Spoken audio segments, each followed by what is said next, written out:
इस फोटो को देखिए, यह है मरियम नवाज, जो कि पाकिस्तान के former prime minister Nawaz Sharif की बेटी हैं। इंडियन भगवान माँ काली के रूप में पाकिस्तान में ऐसे ही हिंदू भगवान की फोटोज को यूज करके लोगों का मजाक उड़ाया जाता है। फोटो के ऊपर एक हैशटैग है जिस पर लिखा है दूसरा रूप। ये फोटो ये बताने की कोशिश कर रही है कि मरियम नवाज पर भरोसा नहीं किया जा सकता, क्योंकि हिंदू भगवानों की तरह उनके भी कई सारे रूप हैं। अब इस फोटो को देखिए, यह इमरान खान भगवान शिव के रूप में। ये फोटो इमरान खान का मजाक उड़ाने के लिए पोस्ट की गई थी, जिसमें लिखा है यूथियों का ना दीन है ना ईमान, उनका सिर्फ इमरान भगवान है। इसका मतलब इमरान खान के जो सपोर्टर हैं उनका ना दीन है ना ईमान, बस उनका इमरान खान ही भगवान है। और मैं दुआ करता हूँ कि अल्लाह मेरी जान मेरी जिंदगी भी इमरान खान को लगे। और ऐसे ही कई सारे पाकिस्तानी पॉलिटिशियन का मजाक उड़ाया जाता है हिंदू भगवानों की फोटोज यूज करके, जैसे आप इस फोटो में भी देख सकते हो। मुराद अली शाह, जो पाकिस्तान में पीपल पार्टी के चीफ मिनिस्टर हैं, जिनको भगवान कृष्ण के रूप में दिखाया जा रहा है। अब सवाल ये है कि क्यों हिंदू भगवानों को पाकिस्तान में मीम्स बनाने के लिए इस्तेमाल किया जाता है। पाकिस्तानी हिंदूज ने जब इस चीज के खिलाफ आवाज उठाई तो उन्हें या तो मरवा दिया गया या उनका मुंह बंद करवा दिया गया। लियाकत हुसैन साहब ने उस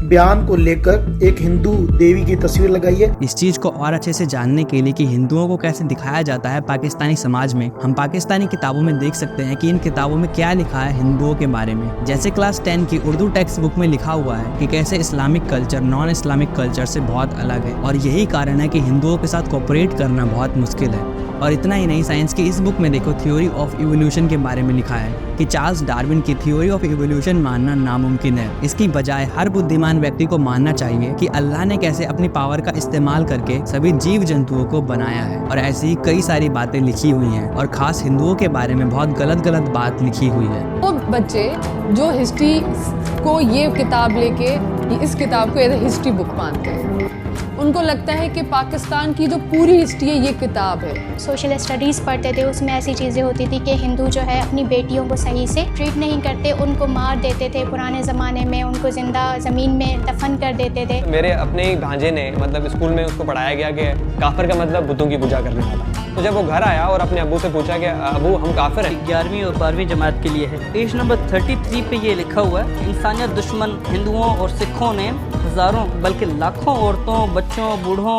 और जवानों की इंतहाई बेदर्दगी और संगदिली से कत्ल किया और बेआबरू किया। ये जो चीज़ लिखी हुई है ये तो बिल्कुल उलट है। तो बेटियों को मतलब ऐसे कि घर की लक्ष्मी कहा जाता है कि वो बरकत होती है घर की। लिखा था जिन्होंने, उनके हाथ नहीं कांपे।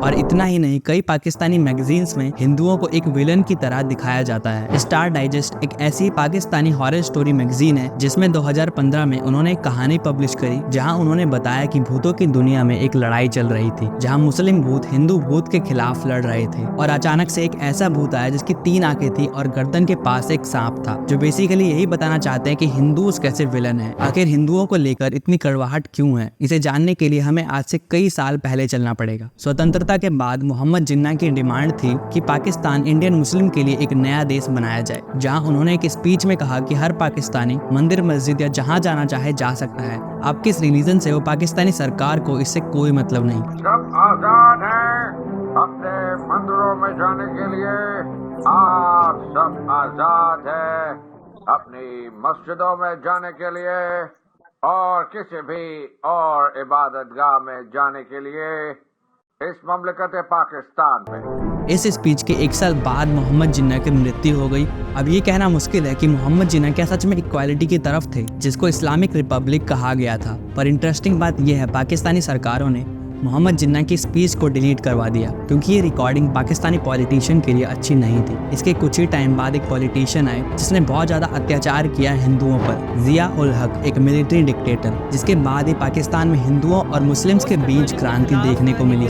जिया उल हक 1997 के बाद से पावर में आए थे एक मिलिट्री कू से, और इसी कू के बाद उन्होंने पूरे पाकिस्तान पर एक मार्शल लॉ लगा दिया, और उनके कहने पर पाकिस्तान के उनसे पहले के प्राइम मिनिस्टर जुल्फिकार अली भुट्टो को फांसी पर चढ़ा दिया गया। All I will stress on this that justice must be done, and nobody is above the law according to my conviction, whether it is Mr. A, Mr. B.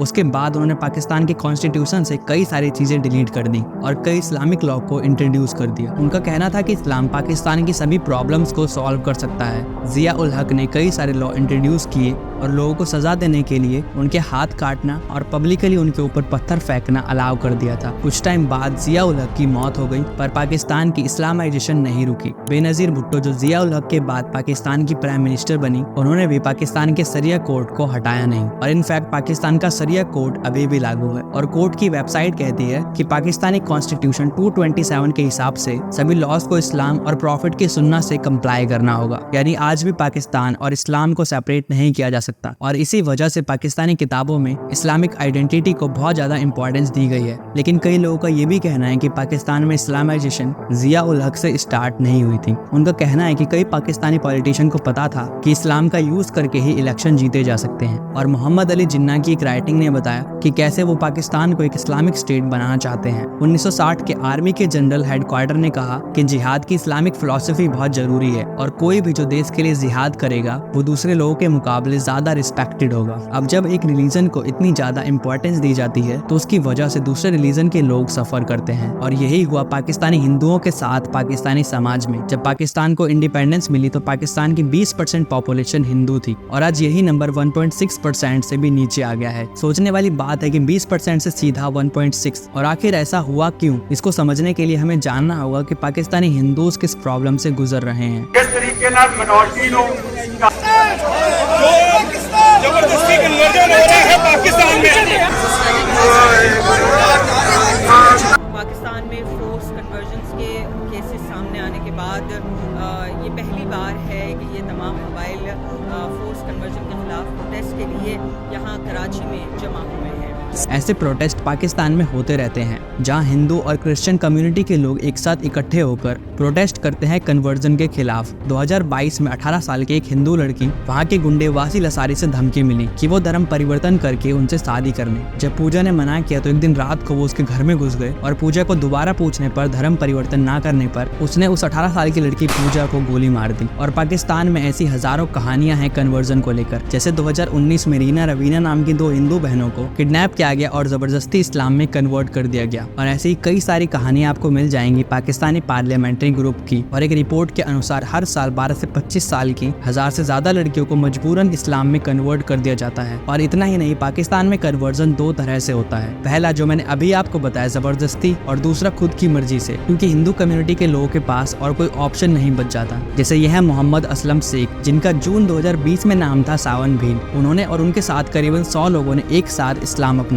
उन्होंने कहा कि पाकिस्तान में ये चीज बहुत कॉमन हो गई है पाकिस्तान के गरीब हिंदू परिवारों में, क्योंकि जब तक वो हिंदू हैं उनके पास छोटी छोटी चीजों के भी अधिकार नहीं है। फॉर एग्जाम्पल, ये पार्ले जी का पैकेट अगर एक पाकिस्तानी मुस्लिम को 10 रुपए का पड़ेगा, वही पाकिस्तानी हिंदू को ये 20, 30, 40 रुपए तक का भी पड़ेगा। और ये तो एक बहुत छोटा सा एग्जाम्पल है। कन्वर्जन करने के लिए बहुत से और इससे बड़े बड़े एग्जाम्पल्स हैं। जैसे पाकिस्तान में अगर आप मुस्लिम हो तो ही आपको अच्छी जॉब मिलेगी। ऐसे में पाकिस्तानी हिंदूज की मजबूरी हो गई है कन्वर्जन की, नहीं तो हिंदू के पास तड़प तड़प के मरने के अलावा दूसरा कोई ऑप्शन नहीं है। अब पाकिस्तानी सरकार क्या कर रही है इसके बारे में नवाज शरीफ की इस स्पीच को सुनो। मैं तमाम पाकिस्तानियों को वज़ीर आज़म, जिसमें सब शामिल है, हम सब शामिल हैं, जो नंगे सर हैं वो भी शामिल है, जो पगड़ियों वाले वो भी शामिल है, जो टिंड कराते हैं वो भी शामिल है, जिनके बाल हैं वो भी शामिल है, जो दाढ़ी रखते हैं वो भी शामिल है, दाढ़ी नहीं रखते वो भी शामिल है। जिसमें वो शायद इक्वालिटी की बात कर रहे हैं। इनफैक्ट 2021 में 2 कम्युनिटी बनाई भी गई थी, एक पाकिस्तान हिंदू मंदिर मैनेजमेंट कम्युनिटी और दूसरी Pakistan Sikh gurdwara management community. Community बनाना एक अच्छा स्टेप हो सकता है, लेकिन कई लोगों ने बताया कि ये कम्युनिटी सिर्फ नाम की कम्युनिटी है। और कई लोग ये भी बोलते हैं कि इस कम्युनिटी को केवल दिखाने के लिए बनाया गया था, ना तो इस कम्युनिटी में लोग थे और ना ही लोगों की सुनवाई होती थी। पाकिस्तान दे विच आम गल हो चुकी है, वो आखदे मैं 1000 बच्चियां दा धर्म तब्दील करा चुका हूं। अब पाकिस्तानी हिंदूज के पास वन एंड ओनली ऑप्शन बचता है कन्वर्जन। सो वीडियो कैसी लगी आपको कमेंट में बताओ और चैनल को सब्सक्राइब कर लो ऐसी अमेजिंग वीडियो के लिए। वैसे तो कई सारी बातें कही जा सकती थी, लेकिन मैंने चुन चुन के आपको वही पॉइंट बताए हैं जो बेहद जरूरी हैं। हम कुछ नहीं कर सकते हो, बस और क्या करते हैं, माँ रोती है, बहन रोती है, रीना और रोहिंदा को बहुत याद करते हैं।